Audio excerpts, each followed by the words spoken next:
Hey, what's up guys? This is Team Hard Life Captain Alberto Zertuche, and I'm here at the shop. I've got a tackle unboxing, I've got a crazy story for you, and then I've got some ideas of what we're doing for our gar rigs. Show kind of the evolution of what we've been doing and so forth. Alright, so first off, a few days ago, customer comes in asking for a reel, and it's an HXW Raptor. So I was like, oh, okay, and he picks his color, I pull it out, and you know, I do my function check this way. But when I went to the spooling machine, I tossed it to the other hand, you know, like this, and I caught it. And then I was doing whatever I was doing, and then I went to turn it again. For some reason, I turned it again, and I feel like I heard something move, and I was like, what the hell is that? So I'm cranking on again, and I could feel something like not right at all. And I was like, hey, wait a minute, this wasn't like this when I got the reel, because as y'all know, as soon as I get any reel in the shop, I'm function checking and I'm looking for things that aren't good in any reel. I mean, we're all human, we're all gonna make mistakes. We all, you know, we're doing our job, pushing through, and you miss something. You know, it's gonna happen, you know, with every single company out there. It's gonna happen, you know. So for me, I was like, okay, this is not, like, I don't remember this. And I was like, man, it's got me eating up, like, what happened to this reel while I was sitting at my counter? So I started disassembling it, and the customer's here, and he's like, what do you think it is? I said, I have no idea, because he follows the channel too, so he knows. I mean, you can go through every single video of every single reel in my shop. I've already done a function check. So I'm sitting there, and I pulled it apart on the right side. Everything's good on this side. I'm like, okay, that's weird. So I pick up the housing on this side with the spool, and I go like this, and I hear it ping, ding. I'm like, what is that? So I pull the spool housing out, and I see this on the left side plate. It had grease all over it, so it kind of just slid like this. And I was like, okay. He's like, what? And I said, that's why I didn't feel it, because the grease they use is super, super sticky. It's the stickiest grease on the market, is what I'm being told by them. With that in mind, that's what made it, you know, because when I pull it out, you know, I go left to right, but I'm careful with it because I don't want to drop the reel. And granted, I was right there, and I just, you know, kind of just like caught it with my hand like this, so it wasn't like I wasn't uncareful. But now it's definitely got me knowing, okay, I'm gonna tap the reel. Every reel that comes in the shop now, looking for spare parts. I mean, it's the first time I've ever heard of such a thing, of an extra spell part in a reel. And I'm telling you, I've been selling avets for, whoa. When I actually opened my store, it was 2013. Well, when I got my shop. 2014 is when I actually opened up my shop, but I was already pulling in reels, you know what I mean? And I was able to sell them, but I just hadn't opened my doors to everybody because we were developing almost, 1,000+ liter variations on our cast outs alone. And so with that in mind, you know, I've already been function checking. I've never had this issue. You know, with everything with the coronavirus, like I said, you know, I know a lot of people, a lot of companies are short-handed. You know what I mean? There's a lot of work out there, but still nobody's really gotten back to work, or, you know, the evolution of manhood is really, really taking some turns right and left, and it's not the same world it was 3 years ago, 4 years ago. So with that in mind, like I said, you know, I told the customer, I said, look, it's up to you if you want to take the reel. If not, I'll order you a new one, because I would feel some kind of way, you know, pay $500 and something for a reel, and it has an extra part, you know. Hey, he's like, yeah, no, I think I'm gonna go ahead and do that too. And I was like, no worries. So, you know, we worked it up, and I didn't get to do a video on it because it happened right there. I didn't expect to find an extra part in a reel, so I didn't think to, you know, get a video on it. But hard life being hard life, you know, we're gonna let you know when we find things that are right or wrong with any company. I mean, it don't matter, even with ourselves. I mean, there's things that we find wrong with our gear, and we show the leaps and bounds we will do to fix our gear and make sure it is the best on the market. So, and we're not gonna say the cheapest. We definitely aren't, because we have a lot of overhead. We can't compete with guys working out of their garage. Kudos to them. I know I started there, man. I want to see everybody blow up. Let's rock and roll. There's plenty to go around. I just know what I put into my tackle, and I know when I can talk to my customers, I know full-heartedly that it's been tested, tried for over a decade now, or actually we're coming up on our 10-year mark next year.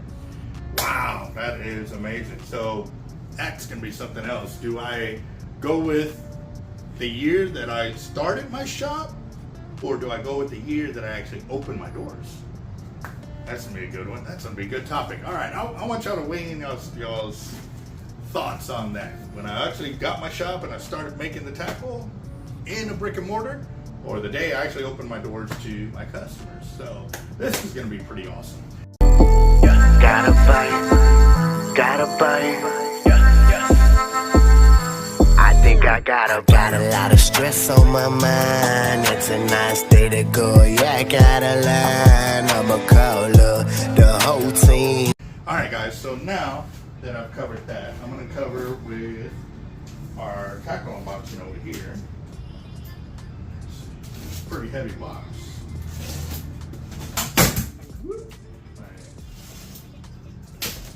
Tape deal. Oh man, that's a lot. 2.2 double minis. There's 1,000 of them in there. Another 1,000. Another 1,000. Another 1,000. And another 1,000. That's 5,000 so far. Okay. We got 1.6. There's 1,000. Another 1,000 of the 1.6. 1.6. 1.6.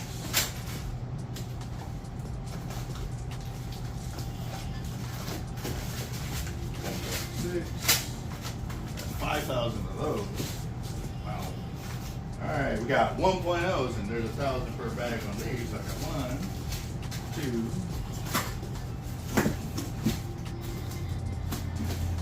3, 4, 5,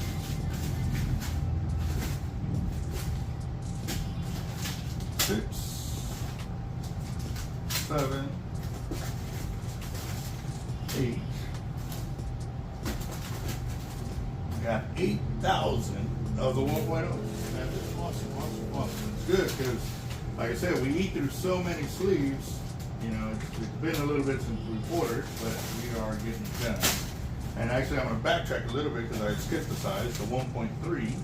So that's 1, 2, 3, 4, and 5,000 of those. And then I'm going to drop back down, and we got 0.8s. We got 1, 2, 3, and 4,000 of the 0.8s. Wow, that's a crap load of sleeves. Definitely not everything I ordered, but like I said again, I normally order about 10,000 of each sleeve when I do place an order for them and stuff like that, so it carries us a little bit. I know some of these I did have some leftovers, but as of right now, that's an order that just came in. So check this out. Give y'all a little close-up. Here's a little close-up of all the sleeves we just got in. That's 5, 10, 15, 20, 5, 27,000? 28,000. 27,000 sleeves. Wow. Alright.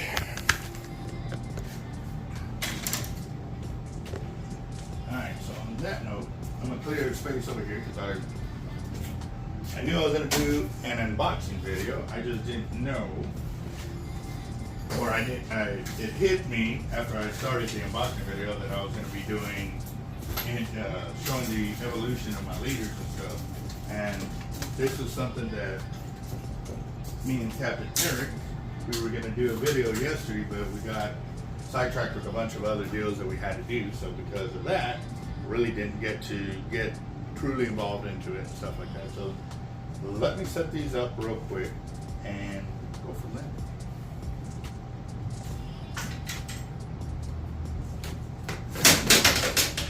Actually, that's the reel that I don't know if you saw where I did a cast, and you hear it kind of like backlash just a little bit, but it still went distance.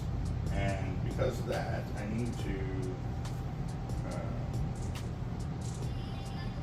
fill it up with some more braid, which I'm going to do right now, because as you notice with the fish or the alligator gar that we're dealing with, I hope you like that video. That video was my personal best, biggest alligator gar I've ever dealt with, and personally dealt with, that was the biggest.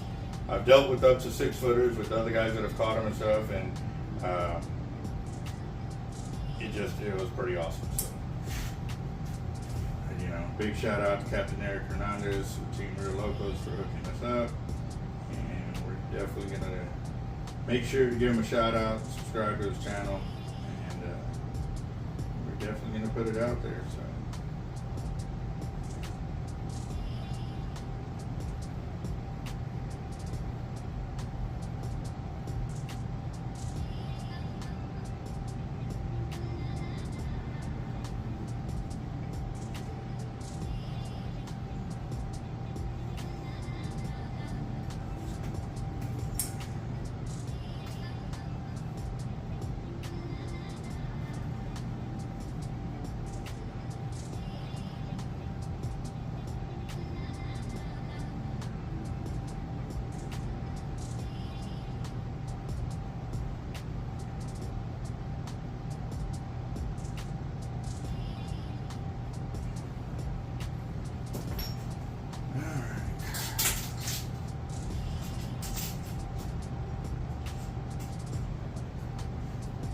One.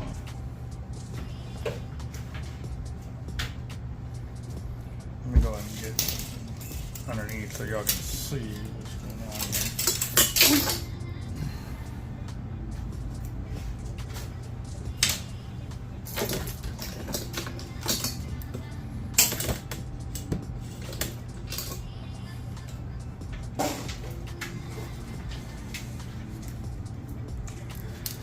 Alright guys, so a few years ago, or actually a long time ago, I caught an alligator gar. I was fishing for black drum. I was using J hooks at the time, and I caught an alligator gar. It was about 3.5 foot maybe. Very good eating. I do have to admit, it was very, very good eating, but it was the only thing I caught that day. Now, that was all totally by accident. However, fast forward to a few years ago when I met up with Capt.Eric Hernandez with Team Real Locos and Hook and Memory Guide Services, and he goes, "Hey man, I'll put you on some alligator gar," because I'd always heard the stories. I was like, man, I definitely want to catch one. So we go out there, and he teaches me to use, you know, super strong, you know, treble hooks with piano wire on a 3-way system like this. So each one goes to here, you know, each one part of the 3-way swivel and the long wire. Well, that was great because where we were fishing at, we were hooking up and we landed one, and I think my personal best there was a little over 5 foot with him at that time. Now, fast forward a few to the end of the year or whatever, I go fishing with them to the Trinity River, and we hook up with another guide service, the Garbillies down there, and we were fishing a tournament, but we were not being guided by them. We were just taken to a spot where they fish, and they said, all right, this is our area. You can fish anywhere you want except in this area. You can go right, you can go left. So I was like, you know what, I'm gonna go right. I'm gonna go upstream, you know what I mean? So I went off to the right over here, and that's where I had those 4 videos of catching all them gar. I believe I landed 22 gar, and that's not including all the ones that I brought to the bank and I just shook off the hook. So I actually would have to go back and count, but I don't remember. It's been a while, but I landed my biggest one there at 5 foot and 11 inches in that area. But I was using this setup, and then I kept losing gear, and it was because with there, the river was so small that literally, as soon as the line started taking off, you had to set the hook, miss it, or hook them. And obviously, it worked because I landed a lot of gar, a lot of gar, but I also lost multiple gar because as he's hooked up peeling line off, the secondary hook wouldn't hook up, and you can feel them just stop in their tracks. The line would go slack, and that would be it. Like I was like, and I would pull back, and they would pull back, and so we were fighting with the tree. So I'd try to work the hook loose out of the tree, but you know, I got them out a few times. The other times I didn't. But this is the way I was taught how to do it. Well, after I got back, I was like, there's got to be a better way so I don't lose gear and tackle. So what I did was, I did this number. The same hooks, a little smaller because I have several different sizes because, like I said, we had the 3, 4, 5, 6, and 7/0 and the different size hooks and the trebles because not everybody likes to use the real big ones. Some like the smaller ones. So what I did was I came up with this number. So that way you can still put it in your bait, still get a double hook. However, when the fish took off, it would be in line with the fish instead of dangling way down like this one did. You see how it automatically pulls away as soon as I pick up this hook? So that right there, I landed more fish in this sense. So we've been selling a lot of these to our customers. We have them with the J hook treble or 2 trebles. And also too, we're gonna look at maybe doing some circle hook leaders because I've been hearing a lot of people use the circle hooks. However, I want to go out and try it myself, which y'all saw a few videos ago. I was doing that. Well, as y'all saw yesterday in that video, I landed my personal best, biggest gar. However, I was missing multiple gars before that, and I wasn't the only one. They are a tricky fish to get, and then I was actually looking at the video because I was kind of second guessing myself, thinking that I didn't let them run long enough. And after you look in the video, there was multiple minutes between the hookup of them taking line to me actually setting the hook, and I still missed them. But at the same time, I was also using a 9/0 J hook.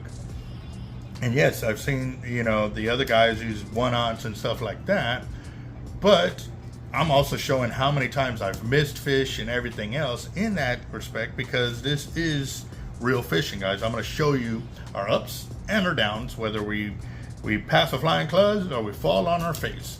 That's how we keep it real. That's how we know when we tell you, hey man, we've tried this, we tried this, you can say, yeah, I've seen it. They really do try it. So when I was sitting there and I missed those fish, especially that big one, I got to think, I said, you know what, I need to change up my game like now. But talking to Capt.Eric, he was talking about, he was concerned with the braid twisting up on itself and stuff like that, but I did not ask him how he was rigging his hook section up, but he just said with the braid here. And I didn't ask him if it was 1 or 2 hooks and stuff like that. I just kind of listened and I was doing my own thing because I was doing my own function check.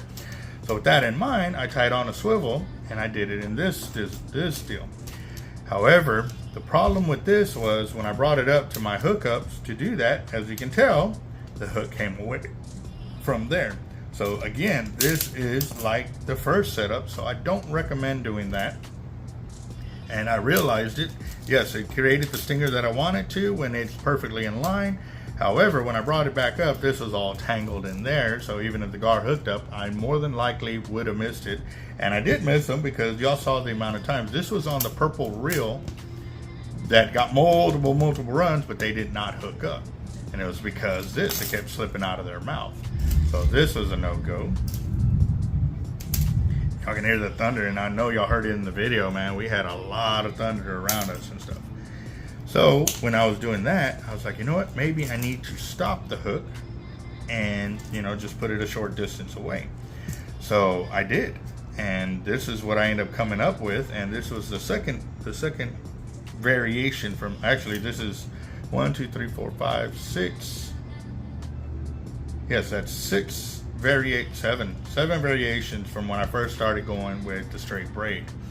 The biggest reason we got away from piano wire, coated cable, and all of that is because we've had multiple friends, very experienced anglers, landing a gar, and the secondary hook, like on this system, come up and catch them. One in the arm, one in the neck. I've heard of other guys getting caught in their hands, you know, in their pant legs or whatever. And this is a gar that is still green, still full of power, and just, man, it could have really led to some horrible situations. And I'm truly blessed and say that none of the guys, you know, were really hurt, other than, you know, got some pretty good puncture marks and a great story out of it. which is a real good thing. But I wanted to keep the hook there, and I don't know why I didn't remember that on this one, but like I said, I was in a hurry, and then after I got it out there and I saw it come away, and I was like, oh, and I should have brought it in and corrected the issue there, but I was like, you know what, let me go and let it go through. Let's see how it works out. Well, this was the second one that I did here, and then when I created my third one, I made it right about the same size, but we also went with a different gauge of hook. See how this one's smaller than this one? This one's like a 4X strong, this one's a 3X strong, or 4 and a 5X, but still the same distance pretty much, you know what I mean? And this is not me measuring them side by side. This is me just looking at the leader and doing what I do best and making a leader. So, as you can tell, you know, I still have my deal from when I bridled the hook on there.